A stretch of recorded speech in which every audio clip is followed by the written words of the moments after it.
Shocking news. Media owners, CEOs, bureau chiefs అసలు నేను నిన్న స్టీల్ ప్లాంట్ ఆపకుండా గొంతుకు పోయినంతగా వాదించి 10 సార్లు వాదించాను. ఫిబ్రవరి 21ని ఫైల్ చేశాను.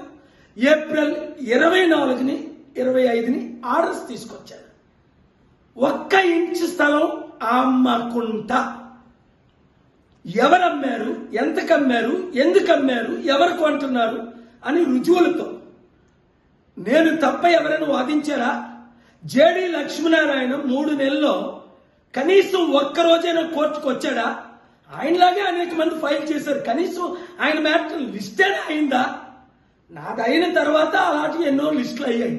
అలాంటిది మీరు ఆయనకి క్రెడిట్ ఇవ్వడానికో ఇంకోరు క్రెడిట్ ఇవ్వడానికో చేస్తే దేవుడు మిమ్మల్ని శపించడా?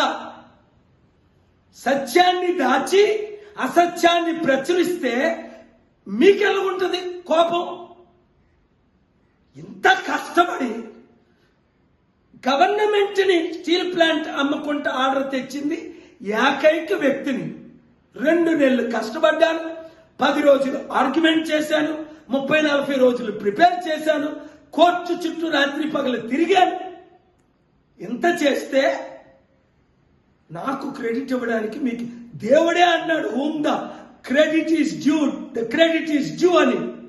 ఇంకా ఎవరికో క్రెడిట్ ఇస్తే మీ కుటుంబాలు సర్వనాశనం అవ్వకపోతే నా పేరుకే పాలు కాదు, మిమ్మల్ని కూడా విడిచిపెట్టను.